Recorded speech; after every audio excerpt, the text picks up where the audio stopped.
Hello and welcome to Season 3, Episode 4 of CreativeGlue, where we explore the connections and creative journeys that shape the work of creatives from all around the globe.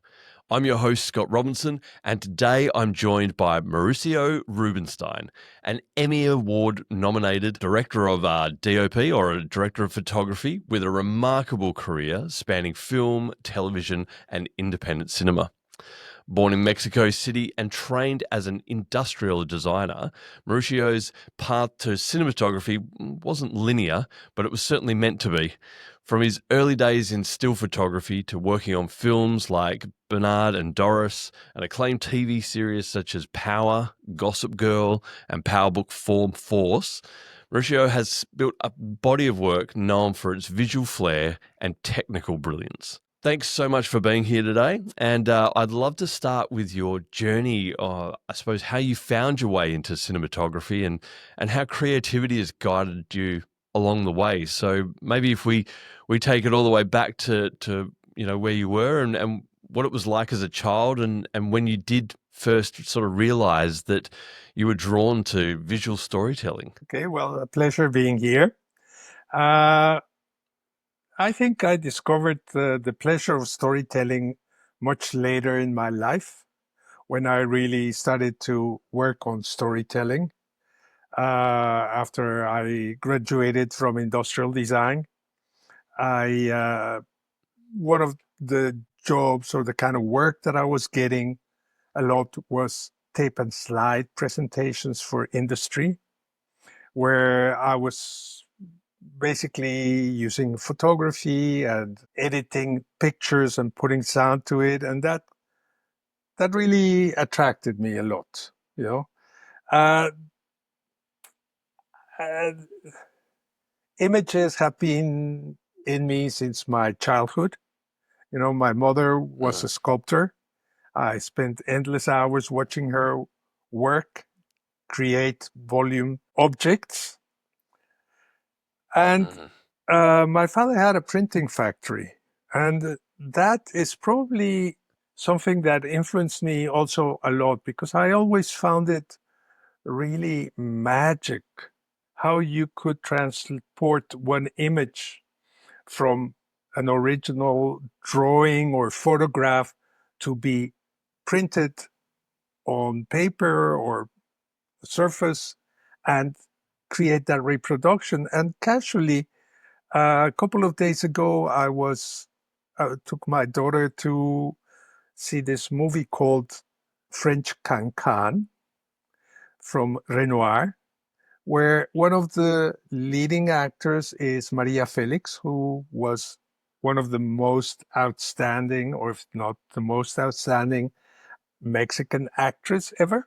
And the film is in Technicolor. And all of a sudden, I'm like, hey, wait, but that's what I was watching as a child. That's what I was seeing happening at my father's printing factory, right? So I'm telling to my daughter, you see, it's a camera, it's a prism, it's 3 filters, and you don't make release prints that are very expensive. You print the release prints, again, with inks, right? So you separate the image into yellow, red, and blue, black. You put all back together, and there you are. So I think that unconsciously was somewhere in me, that fascination. I also love photography. I loved a lot the social side of photography more than the commercial photography. Meaning by this, street photography, being able to capture the expressions of people, whether on a still life because of a store window, for example, or an arrangement of flowers, or people's faces, or what people do, or situations that would happen. So there were certain bugs in there, and really industrial design wasn't getting me where I wanted to get, because I didn't want to do furniture, and most of the work that was available at the time I graduated was furniture. So I sort of deviated into those industrial productions. I did a couple of them in 16 millimeter. And I was lucky enough to have the opportunity to have a couple of grants to go and study abroad. So I thought, like, well, if I have that opportunity, I was very naive. I was so naive. I thought Mexico was the center of the world of corruption, right? And I thought Mm. England was paradise, no corruption, everything straight, people respectful. Plus, I loved the music and I loved the culture. I think English sense of humor is phenomenal, and their movies are fantastic. And I thought, like, well, if I'm being given this opportunity, I'll take it. So I'll go and study filmmaking in England. So I went to an art college. I spent 3 years in the art college, and that was that. You know, from there on, it Yeah, was just like, this is what I want to do. amazing. And obviously such a difference there between the UK and growing up in Mexico City. I mean, what was it like? I mean, you touch on that sort of the printing factory that your father had. I mean, what was that like to grow up in Mexico City and then start seeing such a stark difference? As you travel around the world. Well, it was uh,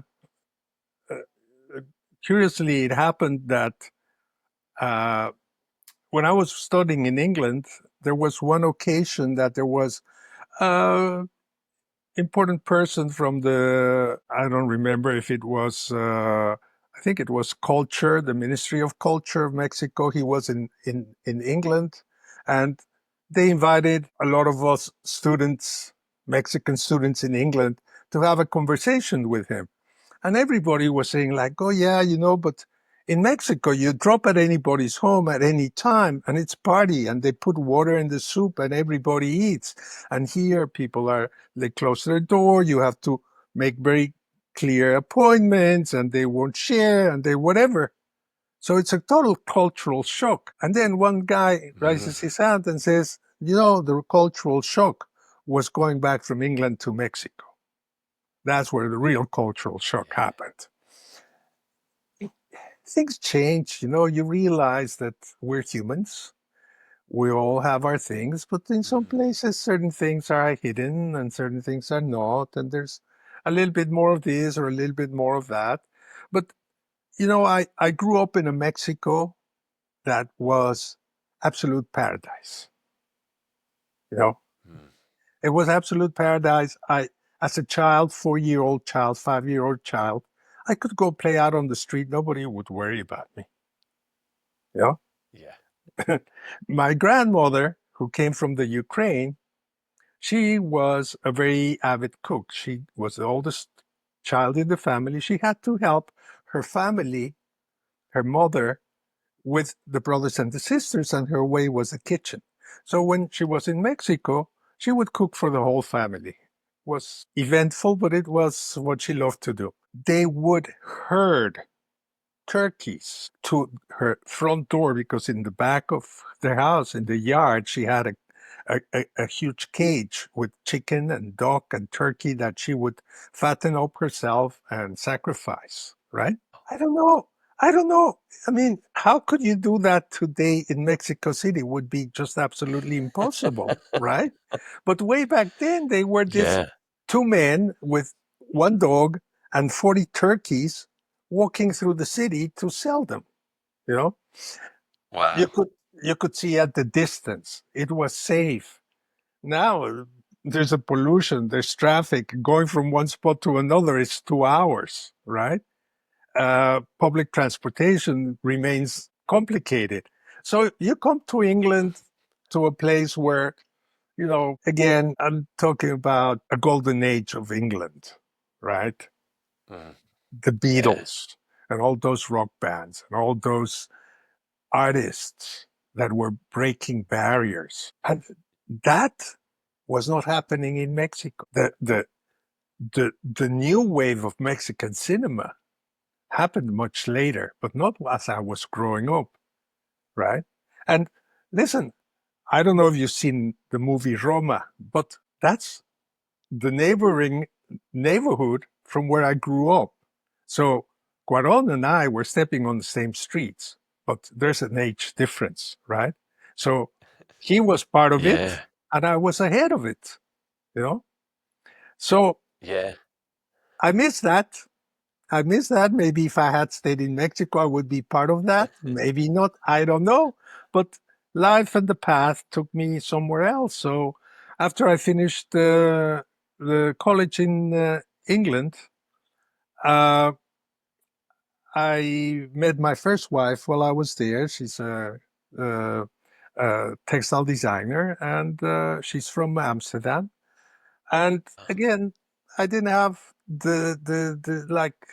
There was no scene in Mexico, and it's like, what am I going to go back there for, right? So I'll give it a Yeah. try in Holland. So I went to Holland, and I had to find my way in, learn the language. Took me some time. In the meantime, I started again doing photography. I did some really interesting projects. And at some point, the two things started to move. And I had to make a choice because then I had a family, and it was impossible to have a family and work on movies and still do photography at the same time.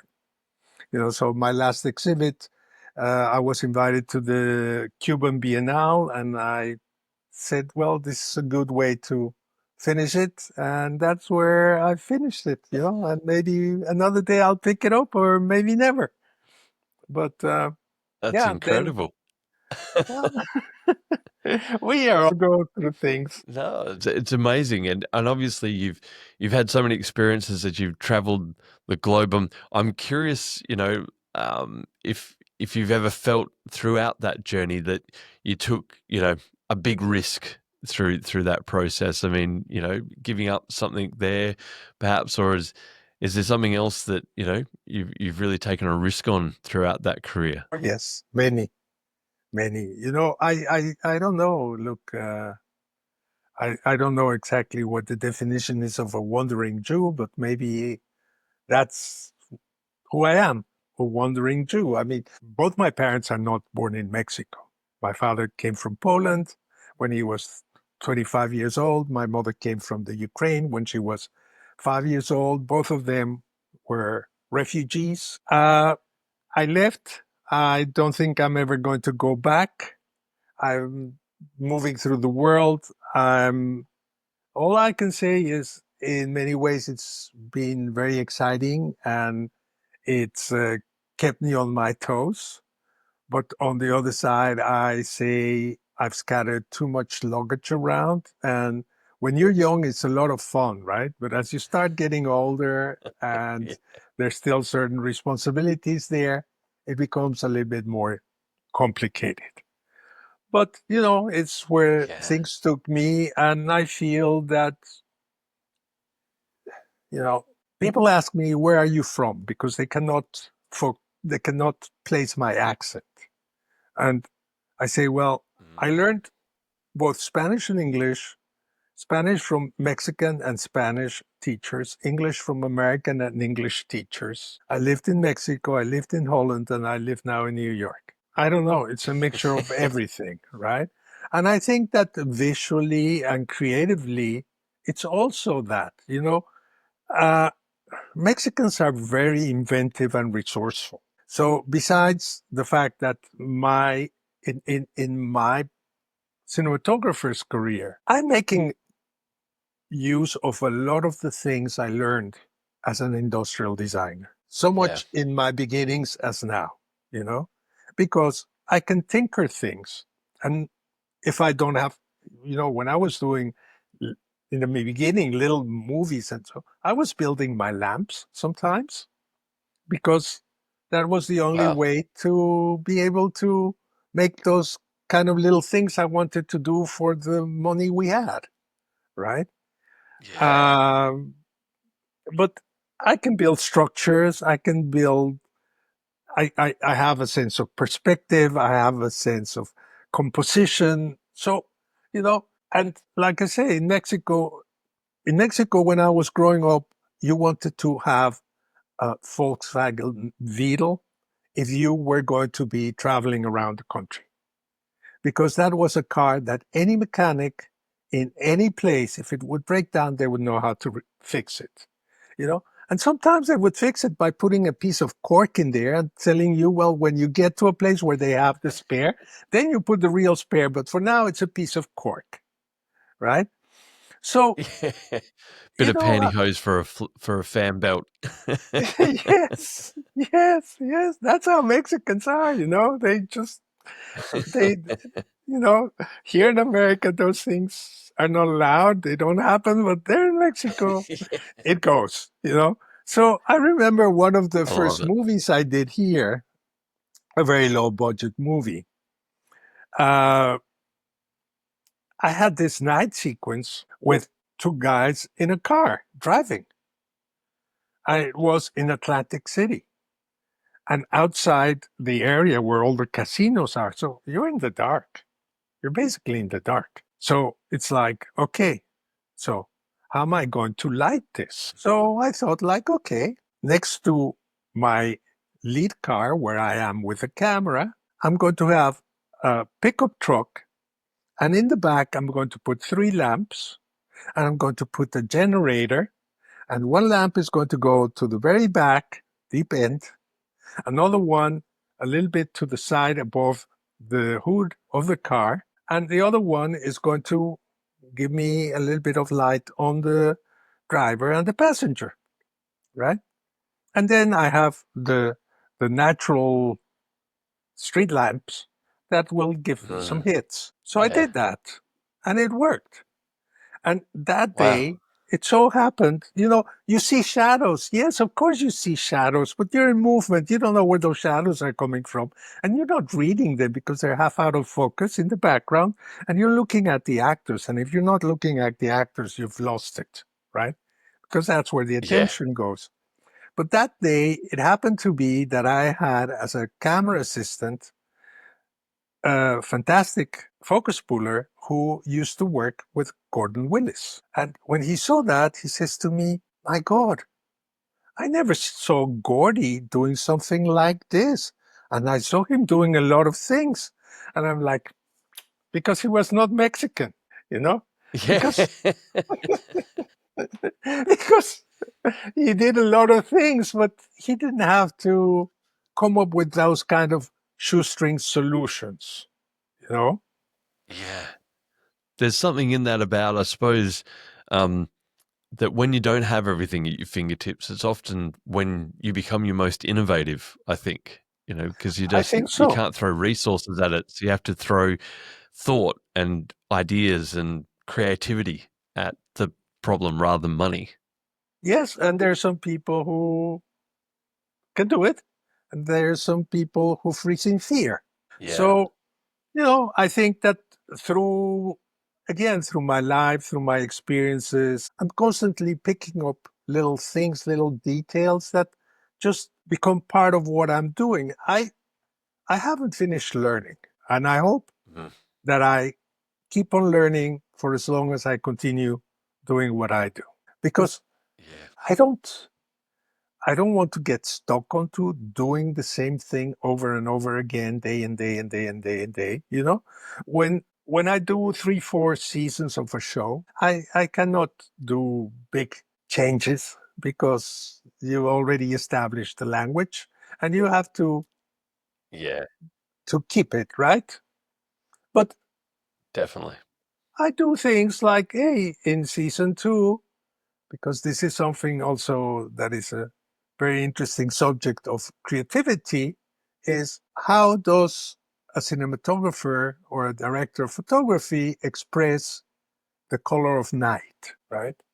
So we see different colors, or we pretend we see different colors, right?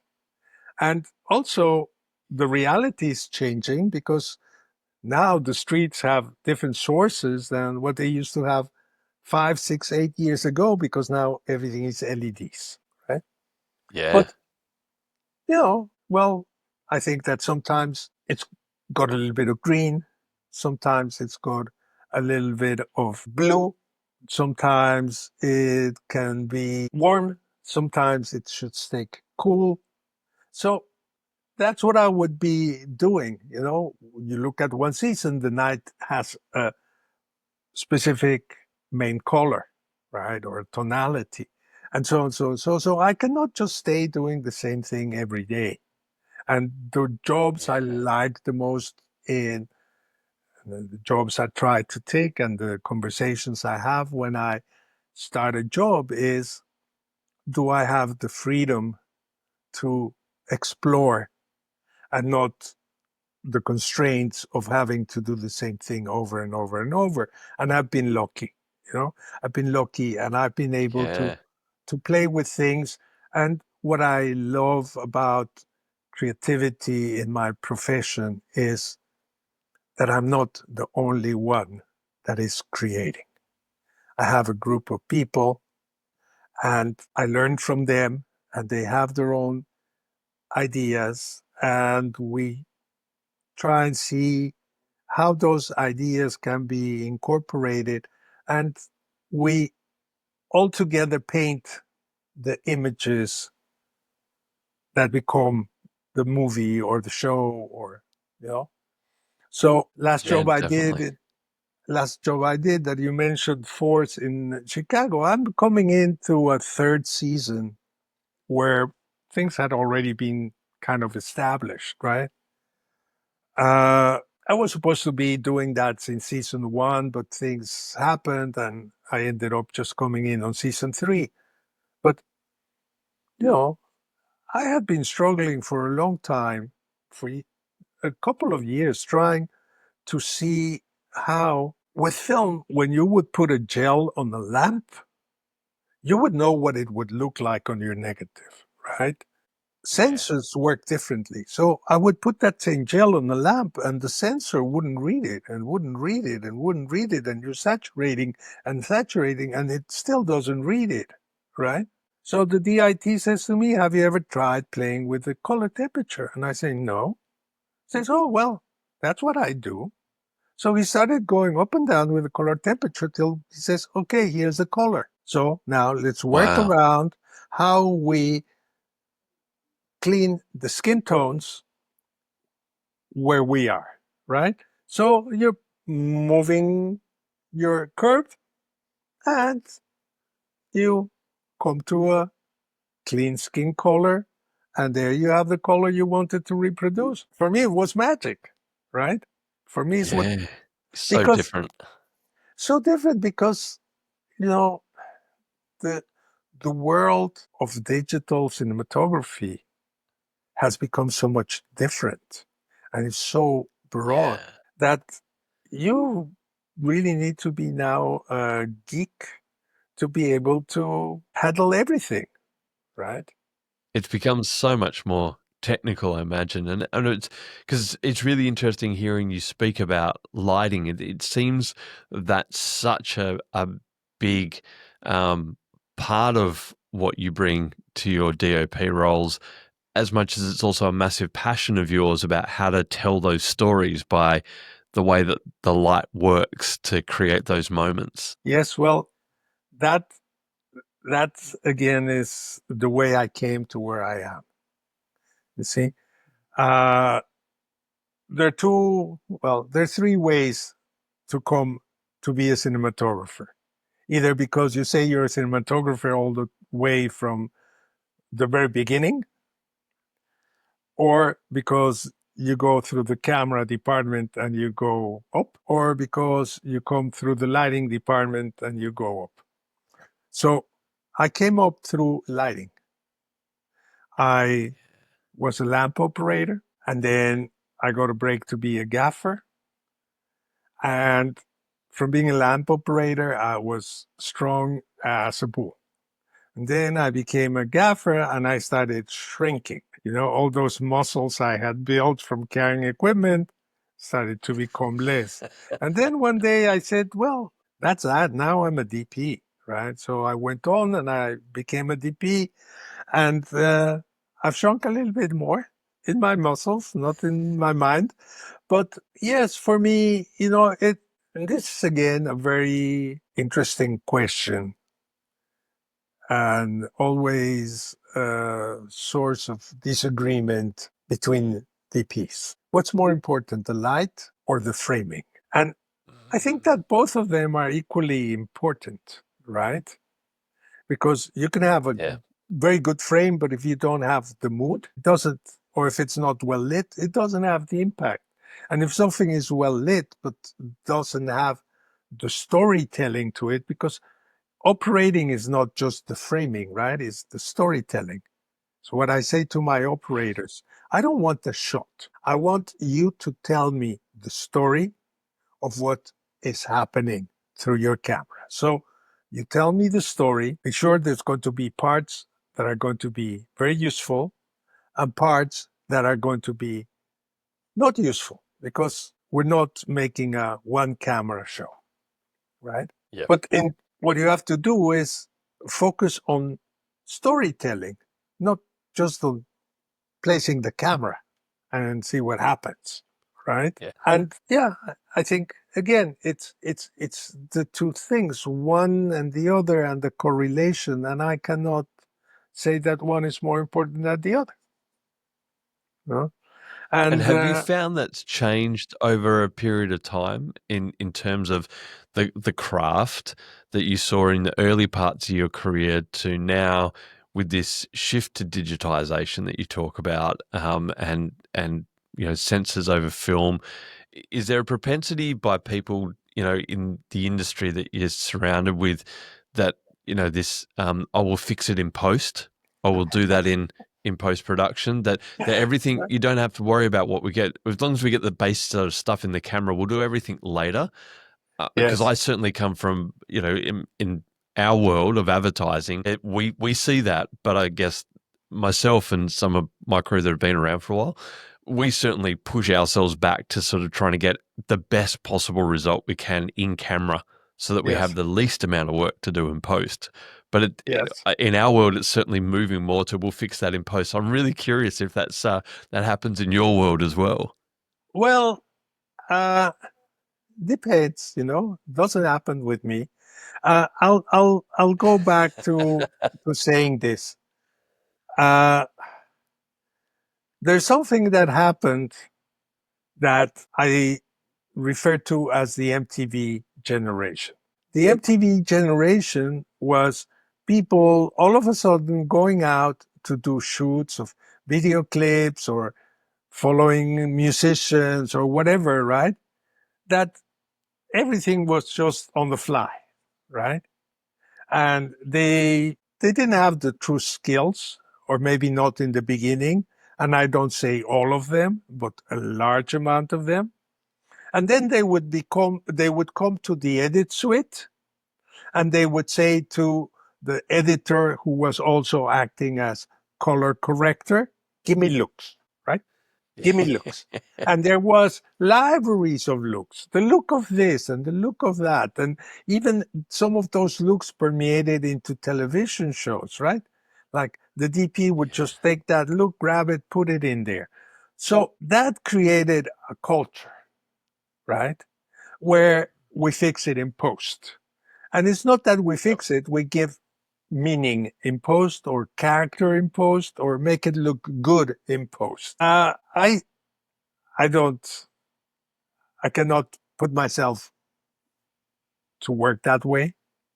I think, again, it works for other people. It doesn't work for me. Normally, you know, I normally do, I light and I fix on the monitors. I correct on the monitors the things I want to correct on set. And when I go to color correction, I'm really fast. There's very few things I Yep. deal with. Obviously, there are certain things that have become very, uh, how can I say, like time saving, that I do take advantage, that I do fix in post, like interiors and exteriors and blown out exteriors. Sometimes Yeah. you want the exteriors to be blown out, but sometimes you don't. And it's amazing to see now that the way the sensors are working, because you're shooting raw, you can keep those exteriors and you can get them back in color correction, right? Yeah. But I did my homework and I understand what can and what cannot, and where you're going to fix it and where you're not going to be able to fix it. I shot a movie called Casa de los Babies for John Sayles, and that's actually what brought me to New York. The movie was shot in Acapulco, but the post production was done in New York. And it was shot Super 16 because the budget wouldn't allow for 35. We shot two cameras. When we started the project, the idea was that we were going to do an optical blow up to 35. But Yep. there was no way to do that anymore because all all the facilities in the world that used to do that had disappeared. So the only way to do a blow up to 35 was to do it by way of a scanning and then the blow up. Yeah. So we scanned it and we did the color correction. And when I see the color corrector that I did that job with, who's now the big guy of color correction in New York, I said to him, "Do you remember? You remember what was going on? Because you just told me that with AI, you correct something of an imperfection on a face, and your system takes over and does that same applies, that same correction, that same blemish is gone in every single frame, no matter the angle that that actor is facing, no matter the quality of the light, the blemish is gone. Do you remember that we Correct. couldn't color correct more than 4 minutes a day because then that is the time it would take to render till we could come back the next day to do another 4 minutes of color correction, you know?" So, Yep. yes, Joe and I laugh our heads off, but that's where we were. So, I saw all the steps.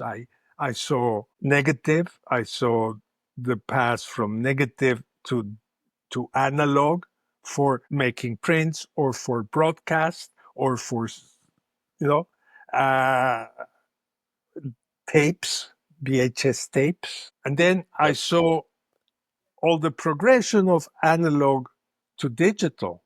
And then I saw all the progression of digital that is happening today. And if you miss one day, you're out of the picture because it's going so Yeah. fast.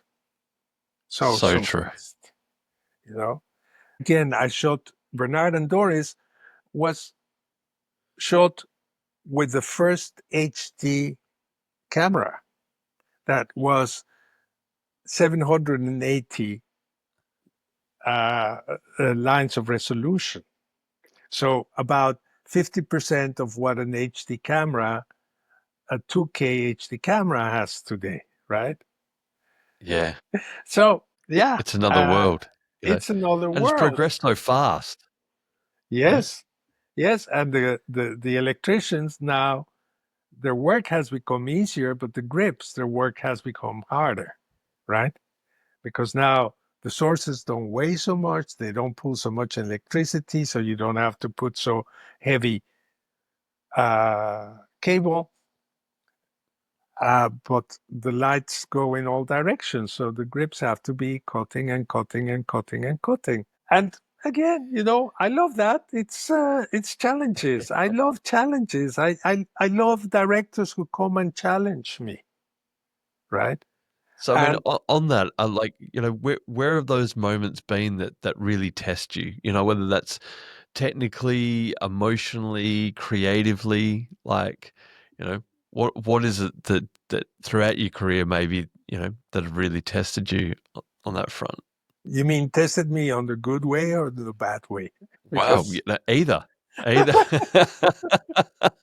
Because sometimes there are things that have tested me the wrong way, and oh my god, I don't want to tell you about that. But you know, Tell me about the good stuff. Overcoming adversity. That's you always know, good. yeah, I will tell you two stories about overcoming adversity. Uh, I did a show called In Treatment. It was the second season. The show moved from season one in LA to second season in New York.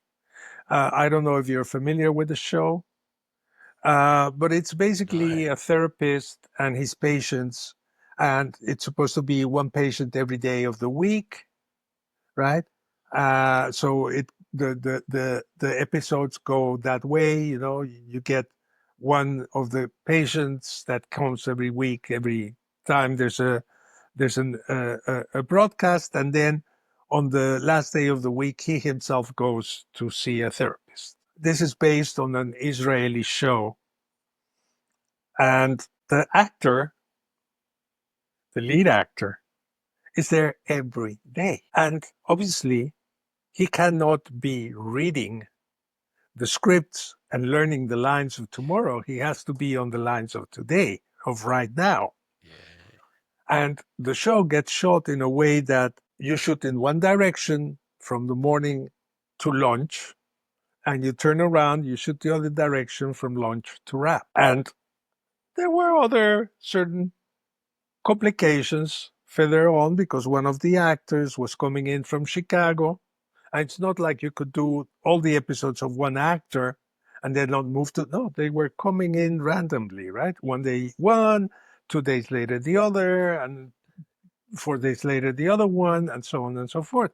2 days per episode. So the actor would come in the morning and they would give him half of the episode, the script. And he would sit with the director and with me and the writers, and he would go over the script and he would say, no, but I wouldn't say this that way. Oh, but why isn't he saying this? Oh, but why is this happening? Right?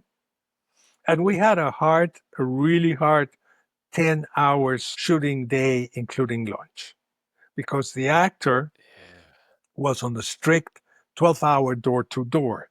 And because all the other visiting actors were coming, we couldn't slide behind. Yeah. No room for mistakes. And they happened, but it was sometimes it would take 2 hours of rewriting till we could start rolling. So Gee whiz. that was challenging. It was challenging that the actor coming in from Chicago, oh, he has to catch a plane back because he's got a theater show at 7 o'clock in the evening. He's got to be in Chicago for the show. So, Yeah. wait, all of a sudden, oh, I'm shooting it in the day and a half, not 2 days. Oh, awesome. You know, and one day we shoot in one direction, we turn around, and as we're finishing the turnaround, I notice that the set dressers forgot to put the furniture in the background. And I go up to the AD and say, have a look at the set. And he says, what? I say, have a look. And he looks and he says, how did this happen? I say, I don't know. And, they used the tighter shots, and that's the way it went around. But that was challenging. Bernard and Doris was very challenging because I also had the same kind of restrictions of time. Uh, and we were shooting outside New York City, so the traveling time would be added there. And whatever, whether chronological or not chronological, we didn't shoot chronological, but the actors are aging. So the makeup is different.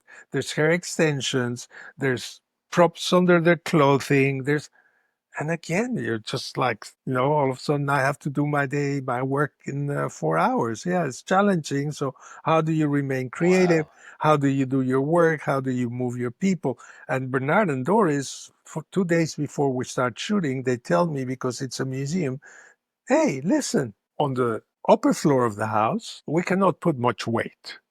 So you cannot put track and a dolly. And the director wanted the movie to be in constant motion. Oh, so now we had to use a doorway dolly. So now we had to put cardboard, hardboard, sound blanket, rails, doorway dolly, stand, and a camera, and get the work done, you know? So I was gripping, I was gaffing, I was helping everybody at the same time. And then, just as another story, and this one is dear to me, it happened recently. I was working with one of my favorite directors, and I was in a ASC panel the other day, and they were asking this kind of questions, and I said, "Well, this is what happened in flamenco music. There is something that they call duende." And duende is a gnome. And when there's that level of inner inspiration in their singing, the singers say, or the players, the musicians, they say, it's no longer me. It's a gnome inside me. I'm being possessed. And it's the utmost level of artistry that you can experience. So we are in Chicago. We're dealing with a scene that is all day long exterior, and it all has to look continuous, and there's moments when there's clouds and moments when there's sun, and there's gunshots and there's drive-bys and there's tons of things. So we had to have a last scene where one character through the whole scene, the main scene of the day, he's the guy that gets all the sympathy. But then we were missing that other scene that at the end of the drive-by shooting,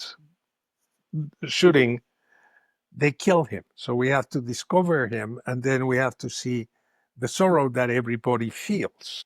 And I'm like, sun is setting.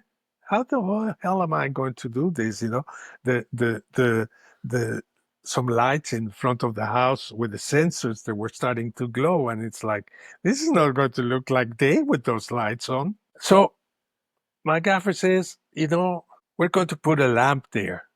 And I said, are you kidding? That lamp is going to be in frame. And he says, well, you'll tell production that they'll have to paint it out because otherwise you don't make it. I'm like, sure, we'll say that. And there you go. We fix it in post, right? Yes, those kind of things. Yes, we do fix in post. So we put the lamp. My relationship with this director is that he says to me, you tell me what the shots are. And if I feel that there's something that I'm missing or something that I want, I'll tell you, but otherwise you tell me what the shots are.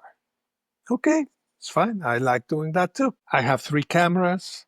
I go to the operators and I say, I don't know how, guys, but you have to get all these beats. You have to help me. You have to find it.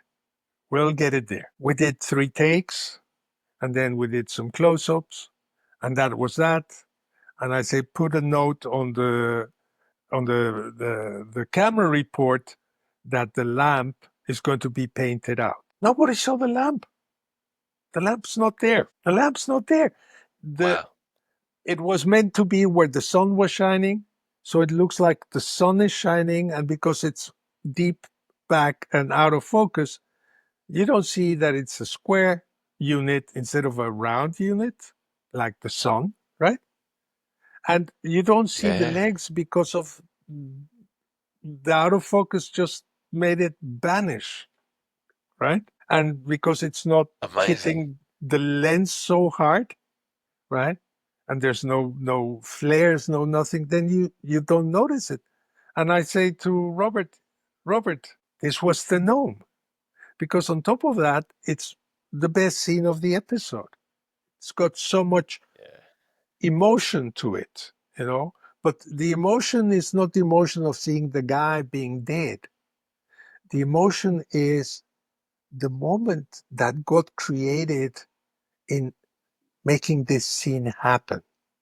Because everybody had to contribute and had to do their best to make it happen and understand it. And it's fantastic. Those things I love when they happen, you know? It is. It's great when something comes together and especially through adversity. I think they're the things that we remember the most and we look at most fondly. I had a director who, I'm saying to him, we're losing the light. And he kept on doing the same shot because he wasn't getting it like he wanted. And I said, we're losing the light. And he says to me, and what do you want me to do? Stop shooting? Go shoot. I'll see how much I can do in post-production, Go shoot. Keep opening up, letting as much light in as we can. Yes. Amazing. Look, before we finish off, we do a little thing on the pod called our Fast Five. And basically, it's 5 quick questions with basically a one-word answer. Yes. And we'll get a bit more insight into you. So hopefully not too hard, but we'll give you some choices. So I'll hit you up. Question number 1 is the go-to film set snack of choice. So when you're on set, what's the snack you go? Potato chips. Just a plain potato chip. Great, cool. Favorite place you've shot a production? New York. Amazing.